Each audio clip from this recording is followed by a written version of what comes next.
পৃষ্ঠতলীয় রসায়ন video number 13। তো video number 13 শুরু করার আগে একটা কথা তোমাদেরকে বলতে চাই যে এই অনলাইনে পড়ানোর ব্যাপারটা তো একটা ওয়ান সাইডেড ব্যাপার হচ্ছে, যেখানে আমি শুধু বলে যাচ্ছি, আমি উল্টো দিক থেকে কোনো রেসপন্স খুব একটা পাচ্ছি না, অন্তত ইউটিউব লিঙ্কের ওপরে। হয়তো বা হোয়াটসঅ্যাপে তোমাদের সঙ্গে যখন কন্ট্যাক্ট করছি তখন হয়তো তোমরা বলছো অনেকেই যে না ঠিক আছে স্যার, ঠিকঠাক বুঝতে পারছি। তো আমার রিকোয়েস্ট রইল ভিউয়ার্সদের কাছে, যারাই আমাকে ভিউ করেছো এখন অবধি, যে যে জায়গায় তোমাদের যে যে ভিডিওগুলো ভালো লেগেছে সেগুলোতে অন্তত একটু লাইক করা, বা যদি কোনো পজিটিভ কমেন্টস থাকে, নেগেটিভ কমেন্টস থাকলেও সেগুলো একটুখানি করলে আমার একটু মোটিভেশন পাই, এই আর কি। যাই হোক, আমরা টপিকে ঢুকে যাই। তো 13 নম্বর ভিডিওতে আমরা শুরু করছি যে কলয়েড প্রস্তুতির একটা ছক আকারে আগে কীভাবে আমরা করতে পারি সেটা আমরা দেখে নিচ্ছি। কলয়েড প্রস্তুতি, আমরা অলরেডি দু রকমের কলয়েড রয়েছে আমরা জানি। দ্রাবক আকর্ষী কলয়েড অর্থাৎ লায়োফোবিক কলয়েড, এবং দ্রাবক বিকর্ষী কলয়েড বা লায়োফিলিক কলয়েড। তো যারা দ্রাবক আকর্ষী কলয়েড তারা এমনিতেই খুব সহজে দ্রাব্য এবং দ্রাবক বা ডিসপার্স ফেজ, ডিসপারশন মিডিয়াম সহজেই ভুলে যায় যে কলয়েড তৈরি করতে পারে, স্থায়ী কলয়েড। তো তাদেরকে তৈরি করার জন্য বিশেষ কোনো ভৌত বা রাসায়নিক পদ্ধতি প্রয়োগ করার দরকার পড়ে না। একটার সঙ্গে একটা মিশিয়ে একটু আলোকিত করলেই তারা মিশে যায়, এটা তোমরা জানো। তাহলে এই পদ্ধতিগুলোকে নিয়ে আমার কিন্তু কোনো কাজ নেই। দ্রাবক আকর্ষী কলয়েড প্রস্তুতিকে নিয়ে আমার কোনো হেডেক নেই। আমার হেডেক হচ্ছে দ্রাবক বিকর্ষী কলয়েডকে প্রস্তুতি করা। তো সেই প্রস্তুতির মধ্যে দুটো ধরন, একটা হচ্ছে বিভাজন, একটা হচ্ছে ঘনীভবন।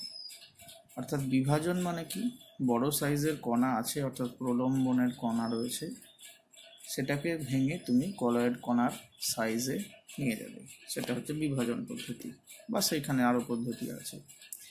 আর ঘনীভবন মানে কি, হয়তো বা ক্রিস্টালয়েড কোনো সলিউশন রয়েছে যেখানে কণার সাইজগুলো কম, কোনো বিশেষ পদ্ধতির মাধ্যমে সেখানে তুমি কণার সাইজ বাড়িয়ে কলয়েডের রেঞ্জে নিয়ে যাবে। এই দুটো হচ্ছে বেসিক ডিফারেন্স।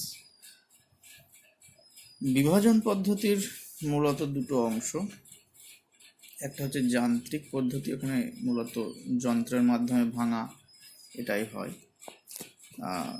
সেটা যে খুব বিরাট কিছু ইম্পর্টেন্ট পড়ে বা শুনে একবার রাখবো, কিন্তু বিরাট কিছু ইম্পর্টেন্ট নয়। যেটা মূলত ইম্পর্টেন্ট সেটা হচ্ছে অপলয়ন বা পেপটাইজেশন। এই পেপটাইজেশন আমাদের এই কলয়েড চ্যাপ্টারে ভেরি ভেরি ইম্পর্টেন্ট। এখানেই আমার ওই অধিশোষণের একটা অ্যাপ্লিকেশান রয়েছে। ঘনীভবনের মধ্যে কতগুলো বিশেষ পদ্ধতি রয়েছে। একটাকে বলা হচ্ছে দ্রাবক বিনিময়, একটাকে বলছে ব্রেডিগস আর্ক মেথড, আর কিছু রাসায়নিক পদ্ধতি রয়েছে, তার মধ্যে কিছু আবার এই বিজারণ, জারণ, বিনিময়, আদ্র বিশ্লেষণ, এইরকম ভাগ রয়েছে। তাহলে মূলত রসায়নের দিক থেকে আমাদের বিভাজনের পদ্ধতির মধ্যে পেপটাইজেশনটা ইম্পর্টেন্ট, আর রাসায়নিক পদ্ধতির মধ্যে তো এগুলো ইম্পর্টেন্ট, তোমরা দেখেই বুঝতে পারছো যে বিজারণ, জারণ, বিনিময়, আদ্র বিশ্লেষণ, এগুলো ইম্পর্টেন্ট। তো আমরা শুরু করব এই যান্ত্রিক পদ্ধতির মাধ্যমে। যান্ত্রিক পদ্ধতিতে কি আছে, কলয়েড মিল বলে একটা যন্ত্র রাখা রয়েছে। সেই কলয়েড মিল যন্ত্রে দুটো স্পর্শকারী গোলাকার ধাতব চাকতি তারা প্রবল বেগে ঘুরতে থাকছে, এবং প্রলম্বনের কোনো কণা অর্থাৎ বড় সাইজের কোনো কণা সেই দুই চাকতির মধ্যে দিয়ে যখন যাচ্ছে তখন তারা ক্র্যাশ হয়ে যাচ্ছে, ভেঙে যাচ্ছে, এবং তারা খুব ছোট ছোট, তুলনামূলকভাবে ছোট ছোট কণার সৃষ্টি করছে, এবং দ্রবণে কলয়েড তৈরি হচ্ছে। কলয়েড দ্রবণ এরকম উদাহরণ দেওয়া আছে, পিচ্ছিলকারক, ছাপার কালি, পেইন্ট, বার্নিশ, এই ধরনের পদ্ধতিতে প্রস্তুত করা যেতে পারে। এখানে যেটা তোমাদের জানার দরকার, কলয়েড মিল বলে একটা যন্ত্রের ব্যবহার করে কণাগুলোকে গুঁড়ো করে নেওয়ার ব্যবস্থা আছে। এটাই, এর বেশি বিরাট কিছু জানার মতন নেই এই টপিকে। নেক্সট, এই বড় কণা থেকে ছোট কণায় পরিণত করার পদ্ধতি ছিল পেপটাইজেশন বা অপলয়ন, এটা তোমাদের বলেছি। প্রথমত এই কন্ডিশনটা ইউজুয়ালি হয় সদ্য প্রস্তুত পদক্ষেপ থেকে নেওয়া হয়। তো এই ধরনের এটা সল প্রস্তুতির একটা বিশেষ পদ্ধতি।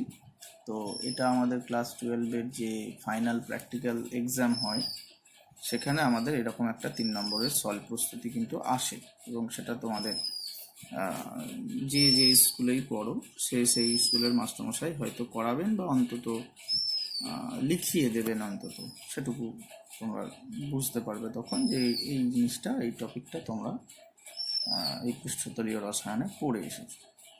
তো সাধারণত কি হয়, সদ্য প্রস্তুত পদক্ষেপ নিয়ে আমার কাজ হয়।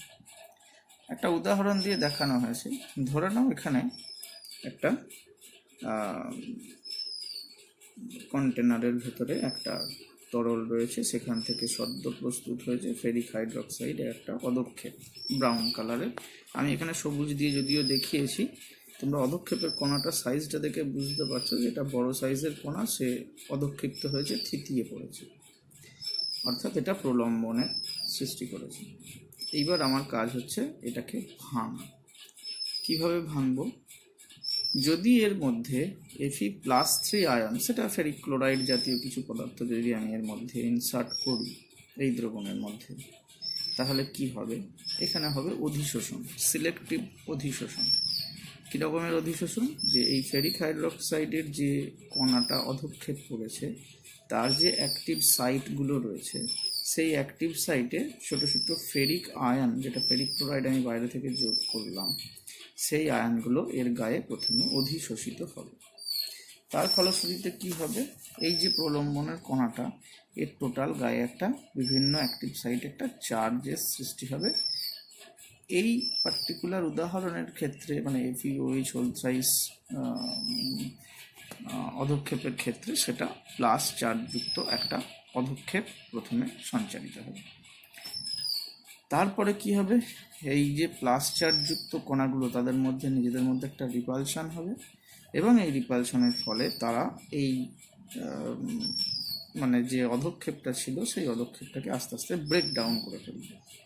এইরকমভাবে ব্যাপারটা হয়ে যাবে, অর্থাৎ তোমাদের আস্তে আস্তে অধক্ষেপটা কণার সাইজ ছোট হয়ে গিয়ে অনেকগুলো কণায় ভাগ হয়ে যাবে, এবং প্রত্যেকের গায়ে এই নির্দিষ্ট চার্জযুক্ত আয়নগুলো অধিশোষিত হয়ে থাকবে। অর্থাৎ এই কলয়েডটা একটা চার্জযুক্ত কলয়েডে পরিণত হবে। আমি যে উদাহরণটা এখন দিলাম সেখানে এটা প্লাস চার্জযুক্ত কলয়েডে পরিণত হয়েছে, অন্য বিশেষ ক্ষেত্রে সেটা মাইনাস চার্জযুক্ত কলয়েডেও পরিণত হবে, সেগুলো আমরা পরে দেখব। তাহলে এই যে পদ্ধতি, সদ্য প্রস্তুত পদক্ষেপে আমি এমন কিছু পদার্থ মেশালাম, আয়নীয় পদার্থ, যে আয়নীয় পদার্থগুলো তার গায়ে অ্যাডহিয়ার হয়ে গেল, অ্যাডজর্পশন হয়ে গেল, দিয়ে ওই কণাটাকে নিজে নিজেই বিকর্ষণের ফলে ভেঙে গেল। এই যে পদ্ধতিটা, এই পদ্ধতিটাকে আমরা বলছি অপলয়ন বা পেপটাইজেশন। এবং যে পদার্থটার মাধ্যমে আমি এই অপলয়ন প্রক্রিয়াটা ঘটালাম, অর্থাৎ বাইরে থেকে যেটাকে আমি প্রয়োগ করে অপলয়ন পদ্ধতিটাকে ঘটালাম, অর্থাৎ যার অনুপস্থিতিতে অপলয়ন পদ্ধতিটা ঘটতো না, তাকে আমরা পেপটাইজিং এজেন্ট বলে চালাচ্ছি। অর্থাৎ এই যে উদাহরণটা আলোচনা হলো, সেখানে ফেরিক হাইড্রক্সাইডটা একটা পদক্ষেপ, সেটা অপলয়ক নয়, কিন্তু তার মধ্যে যদি আমি এক্সট্রা ফেরিক ক্লোরাইড অ্যাড করে দিই, তবে সেই ফেরিক ক্লোরাইডের Fe+3 আয়নগুলো এর গায়ে লেগে যায়। তাহলে এই ফেরিক ক্লোরাইডটা হচ্ছে এই অপলয়ন প্রক্রিয়ায় সহায়তাকারী, বা তার জন্যই অ্যাকচুয়ালি অপলয়ন প্রক্রিয়াটা ঘটছে। তাহলে তাকে আমরা পেপটাইজিং এজেন্ট বলবো। আর একবার দেখে নাও, ফেরিক হাইড্রক্সাইড এটা পদক্ষেপ করছে, তলার দিকে আরও মানে এটা পদক্ষেপ, তার সঙ্গে পেপটাইজিং এজেন্ট Fe+3 এমনি রয়েছে, দিয়ে এমন একটা সলকণা তৈরি হলো যেখানে FeOH হোল থ্রাইসের গায়ে Fe+3 আটকে গেল। এটা একটা জটিল অংশ হিসেবে দেখানো হয়েছে, এটাই একটা প্লাস চার্জযুক্ত সল। তো কিছু পয়েন্ট এখানে আরও দেখানোর আছে, সেটা হচ্ছে কাদের মধ্যে হয় সদ্য প্রস্তুত পদক্ষেপ নিয়ে কাজ করলে সব থেকে ভালো হবে, বা বিশেষ করে সদ্য প্রস্তুত পদক্ষেপ নিয়েই এই ঘটনা ঘটানো হয়।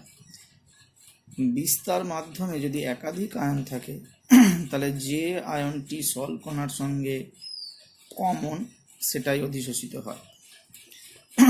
যেমন ধরো এই যে আর্সেনিয়াস অক্সাইড H2O3, এখানে আমি যদি H2S পাস করি, তাহলে আর্সেনিয়াস সালফাইডের প্রথমে আদক্ষেপ পড়ে।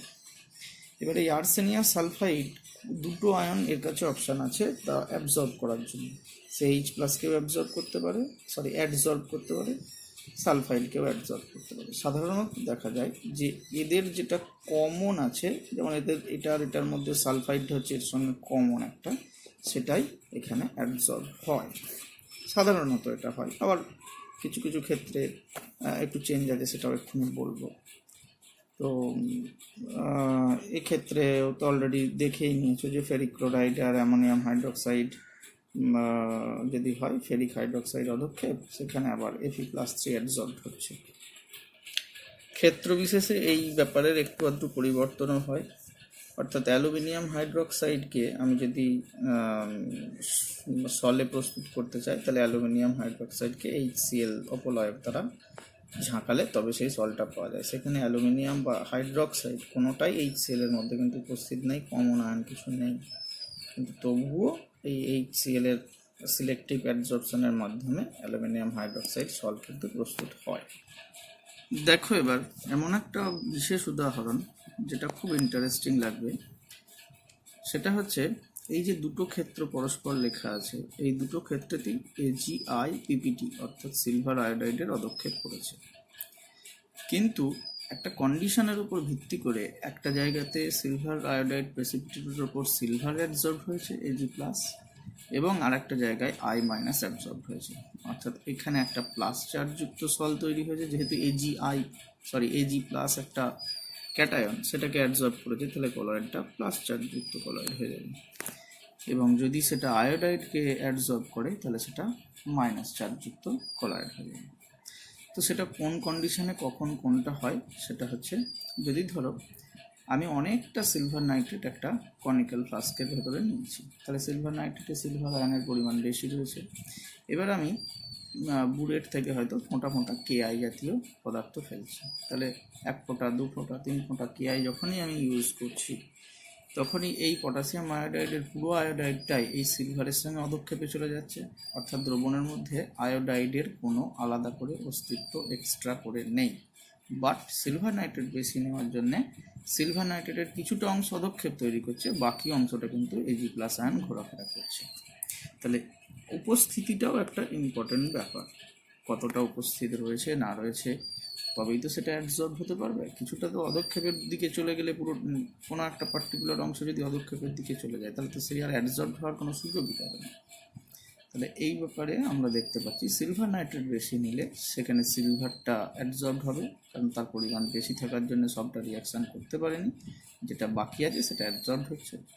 আবার যদি ঠিক উল্টো ঘটনাটা ঘটায়, অর্থাৎ KI দ্রবণ আমরা হয়তো কনিক্যাল ফ্লাস্কে নিয়েছি, তার মধ্যে ফোঁটা ফোঁটা সিলভার নাইট্রেট ব্যবহার করছি, তাহলে এর মধ্যে যতটা সিলভার ভেতরে ঢুকছে, সব সিলভারটাই আয়োডাইডের সঙ্গে প্রেসিপিটেট করে ফেলছে। অর্থাৎ এক্সট্রা সিলভার কিন্তু সেখানে থাকছে না, বরঞ্চ সেখানে আয়োডাইড মাইনাসটা KI এর পরিমাণ বেশি থাকার জন্য আয়োডাইড মাইনাসটা বেশি থাকছে। তার ফলে এই AgI প্রেসিপিটেটে আয়োডাইড অ্যাবজর্ব হচ্ছে। তাহলে এই পার্টিকুলার উদাহরণটা দিয়ে তোমরা বুঝতে পারবে যে প্লাস চার্জযুক্ত সল বা মাইনাস চার্জযুক্ত সল, সেটা কিছু কিছু কন্ডিশনের উপরেও অনেক সময় বিশেষভাবে নির্ভর করে। তো বিশেষ করে এই সিলভার নাইট্রেটের ক্ষেত্রে তোমরা এই কোশ্চেনটাকে খুব মন দিয়ে আলোচনা করবে বা খুব মন দিয়ে ভেবে রাখবে যে সিলভার নাইট্রেটকে বা সিলভার আয়োডাইড যে সল থাকে, সেটা প্লাস না মাইনাস চার্জযুক্ত, সেটা কিন্তু তার কন্ডিশনের উপর নির্ভর করবে। তাহলে আমরা দুটো জিনিসই পড়ে ফেললাম, যান্ত্রিক পদ্ধতি পড়ে ফেললাম, অপলয়ন পড়ে ফেললাম, এবং তার সঙ্গে সঙ্গে মনে করো আরেকটা জিনিস পড়ে ফেললাম, সেটা হচ্ছে কলয়েডের দু রকমের ভাগ, একটা প্লাস চার্জযুক্ত কলয়েড বা প্লাস সল, এবং মাইনাস চার্জযুক্ত কলয়েড বা মাইনাস সল। সেটা আমরা কোনখানে ছেড়ে এসেছিলাম দেখিয়ে দিচ্ছি। এই যে আগের ভিডিওতে আমরা যে জায়গাটাকে ছেড়ে দিয়ে চলে গিয়েছিলাম, যে অধিশোষিত চার্জের উপর ভিত্তি করে প্লাস সল এবং মাইনাস সল, সেই জায়গাটা কিন্তু আমরা কমপ্লিট করে ফেললাম। অর্থাৎ যদি ক্যাটায়ন অ্যাডজর্ব হয় তাহলে প্লাস সল তৈরি করে, যদি অ্যানায়ন অ্যাডজর্ব হয় তাহলে মাইনাস সল তৈরি করে। তার এক্সাম্পল আমরা আবার পরবর্তীকালে দেখব। এবার আমরা ঘনীভবনের মূলত যে অংশগুলো রয়েছে, যে পদ্ধতিতে ছোট ছোট কণাগুলোকে ঘনীভূত করে আমরা কলয়েড কণায় পরিণত করি, সেই পদ্ধতিগুলো একটু ডিটেলিং করা আছে। তার মধ্যে এই ব্রেডিক্স আর্ক মেথড, দ্রাবক এক্সচেঞ্জ এবং এই কটা খুব তাড়াতাড়ির মধ্যে আমরা দেখে নেব। ব্রেডিক্স আর্ক মেথডটা দেখো কি আছে। সাধারণত গোল্ড সল বা সিলভার সল, এই ধরনের সল এর ক্ষেত্রে আমরা তৈরি করতে পারি এই পদ্ধতির মাধ্যমে। এখানে কি হয়, সূক্ষ্ম সূক্ষ্ম কণাগুলো জোটবদ্ধ হয়ে কলয়েড আকারে পরিণত হয়। তো কীভাবে করব? সাধারণত গোল্ড বা সিলভারের এরকম ইলেকট্রোডকে আমরা ব্যাটারির সঙ্গে কানেক্ট করে আমরা ইলেকট্রোডকে নিয়ে, ধরো জলীয় দ্রবণে যদি আমরা গোল্ড সল তৈরি করতে চাই, তাহলে এখানে জল জাতীয় পদার্থ নিয়ে এটাকে ব্যাটারির সঙ্গে নিয়ে কানেক্ট করলে ইলেকট্রিক্যাল ডিসচার্জ করতে হবে। ইলেকট্রিক্যাল ডিসচার্জ করলে কি হবে, এর যে এন্ডগুলোতে এখানে ওই ধাতব বাষ্প তৈরি হবে এবং তারা ওই জলের মধ্যে ঢুকে কলয়েড সৃষ্টি করবে। সেখানে কিছু কিছু সময় কলয়েড স্টেবিলাইজার হিসাবে আমরা ওই পটাশিয়াম হাইড্রোক্সাইডকে ব্যবহার করতে পারি। তো এখানে এটা হচ্ছে আমরা সাধারণত কার ক্ষেত্রে ব্যবহার করি সেটাই ইম্পর্টেন্ট। গোল্ড সল, সিলভার সল তৈরির ক্ষেত্রে এই ধরনের পদ্ধতিকে আমরা ব্যবহার করে থাকি। নেক্সট হচ্ছে দ্রাবক এক্সচেঞ্জ পদ্ধতি। দ্রাবক এক্সচেঞ্জ পদ্ধতিটা কি? সাধারণত অধাতুর সল তৈরি করতে আমরা এই পদ্ধতিটাকে মূলত ব্যবহার করে থাকি। তো জিনিসটা কি, ধরো সালফার সল তৈরি করতে হবে। তো সালফার অ্যাকচুয়ালি অ্যালকোহলে তারা ক্রিস্টালয়েড রূপে ব্যবহৃত হয়, অর্থাৎ অ্যালকোহলে খুব সহজে দ্রবীভূত হয়ে যাচ্ছে। কিন্তু জলে এরা স্বল্প দ্রাব্য বা প্রায় দ্রাব্য নয়, অদ্রাব্য টাইপের পদার্থ। তাই জলের মধ্যে এটাকে যদি আমাকে কলয়েড তৈরি করতে হয় তাহলে কী করতে হবে? প্রথমে আমাকে এই সালফারকে নিয়ে অ্যালকোহলে পুরোপুরি ডিজলভ করে নিতে হবে। তারপরে তার সঙ্গে জল যোগ করে আলোড়ন করতে থাকলে কিছুটা কিছুটা সালফার জলের মধ্যেও আস্তে আস্তে চলে আসতে থাকবে। সেই পদ্ধতিটার মধ্যেই হয়ে যাচ্ছে দ্রাবক এক্সচেঞ্জ পদ্ধতি। অর্থাৎ সেইখানে আমাদের একটা ক্রিস্টালয়েড দ্রবণ একটা নির্দিষ্ট দ্রাবকে রয়েছে, তার সঙ্গে অদ্রাব্য একটা পদার্থ, অদ্রাব্য এমন একটা দ্রবণের ভেতরে তাকে যদি পাঠাতে হয়, তাহলে আমাকে ওই জলটাকে মিশিয়ে আমরা তাকে আলোড়ন করতে থাকলে কিন্তু কলয়েডে পরিণত হবে। যদি আমরা শুধু জল নিয়ে তার ভেতরে সালফার দিয়ে আলোড়ন করতে থাকতাম তাহলে হয়তো কলয়েড কণা তৈরি খুব একটা হতে পারতো না, যেহেতু অদ্রাব্য। তাই আমরা আগে তাকে দ্রাব্য করে নিলাম অন্য একটা দ্রাবকে, তারপরে সেই দ্রাবকের সঙ্গে আমাদের রিকোয়ার্ড দ্রাবককে যোগ করে আলোড়ন করতে পারলে আমি কলয়েড কণাকে পেয়ে যাব। রাসায়নিক পদ্ধতির মধ্যে মূলত 4টে পদ্ধতি রয়েছে, এগুলো একটু মুখস্থ করতেই হবে তোমাদেরকে, কিছু করার নেই। সেটা হচ্ছে আমরা বিজারণ পদ্ধতিতে ধাতব সল তৈরি করতে পারি। ধরো গোল্ড ক্লোরাইড একটা যৌগিক পদার্থ বা প্লাটিনাম ক্লোরাইড একটা যৌগিক পদার্থ নিয়ে তার মধ্যে আলাদা করে কিছু বিজারক পদার্থ যদি আমি যোগ করি, যেমন গোল্ড ক্লোরাইডে ফর্মালডিহাইড বা গোল্ড ক্লোরাইডে স্ট্যানাস ক্লোরাইড যদি আমি যোগ করি, কী হবে, এই বিজারক পদার্থটা নিজে জারিত হয়ে যাবে। যেমন ফর্মালডিহাইডটা নিজে ফর্মিক অ্যাসিডে জারিত হবে, স্ট্যানাস ক্লোরাইডটা স্ট্যানিক ক্লোরাইডে জারিত হবে, কিন্তু সে তখন এই গোল্ড বা প্লাটিনাম কণাকে সে বিজারিত করবে এবং সেই বিজারক পদার্থটা যে দ্রবণটাকে সৃষ্টি করবে সেই দ্রবণটা হবে কলয়েডের দ্রবণ। তো স্পেসিফিক্যালি এটা একটু মনে রেখো, গোল্ড ক্লোরাইডে ফর্মালডিহাইড দিয়ে কাজ করার সময় HCl তৈরি হয়।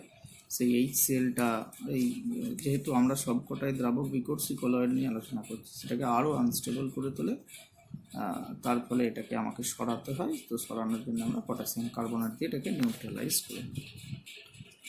অধাতব সলের ক্ষেত্রে আমরা জারণ পদ্ধতি ব্যবহার করে থাকি। যেমন H2S থেকে যদি আমাকে সালফার সল বের করতে হয়, তাহলে H2S-এ আমি H2S-এর সঙ্গে ব্রোমিনের রিয়াকশান করে HBr তৈরি হবে এবং সালফার যেটা বেরিয়ে আসবে সেটা সল আকারে বেরিয়ে আসবে। নাইট্রিক অ্যাসিড সহযোগে যদি আমি রিয়াকশান ঘটাই, সেখানেও আমাদের কিন্তু জারিত হওয়ার মাধ্যমে এটা তৈরি হতে পারবে।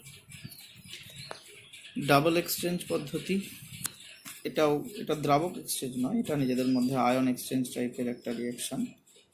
তো এখানে যেমন আর্সেনিয়াস অক্সাইড থেকে H2S তার সঙ্গে যোগ করলে এটা আর্সেনিয়াস সালফাইডের সল তৈরি হবে জল তার সঙ্গে। সিলভার নাইট্রেট KI, এটা আগেই বলা হয়েছে, সিলভার নাইট্রেটের সঙ্গে KI যোগ করলে সিলভার আয়োডাইড সল এবং পটাশিয়াম নাইট্রেট তৈরি হবে। এইগুলো মুখস্থ ছাড়া কোনো সেরকম কিছু নেই, তবে খুব সহজ এইগুলো মুখস্থ করা। আর্দ্র বিশ্লেষণ, কিছু কিছু ক্ষেত্রে ধরো ফেরিক ক্লোরাইড একটা ইনঅর্গানিক স্যাম্পল, তুমি যদি জল দাও সেখানেও দেখবে খানিকটা সল জাতীয় পদার্থ ইনস্ট্যান্টলি তৈরি হয়ে যাচ্ছে, সেটা ওই ফেরিক ক্লোরাইডের সঙ্গে জলের একটা সামান্য রিয়াকশান ঘটে যাচ্ছে, দিয়ে নিজে থেকেই ফেরিক হাইড্রোক্সাইড একটা সলে খানিকটা পরিণত হয়ে যায়। তো এইগুলোই হচ্ছে আমাদের সল প্রস্তুতির বিভিন্ন পদ্ধতি। তার মধ্যে মূলত আমরা যেগুলো পড়েছি সেটা হচ্ছে এই অপলয়ন পদ্ধতিটাই হচ্ছে এখানে সব থেকে বেশি ইম্পর্ট্যান্ট। তাছাড়া ব্র্যাডিস আর্ট মেথডটাও দরকার, আর একদম স্পেসিফিক উদাহরণ হিসাবে এই রাসায়নিক পদ্ধতিটাগুলোও কিন্তু আমাদেরকে পড়তে হবে। নেক্সট টপিক কলয়েড প্রস্তুত করার পরেও অনেক অপদ্রব্য তার মধ্যে থেকে যেতে পারে, তাই তাকে বিশুদ্ধকরণ করতে হবে। অর্থাৎ পরবর্তী ভিডিওতে কলয়েডের বিশুদ্ধীকরণ হচ্ছে আমাদের পড়ার বিষয়।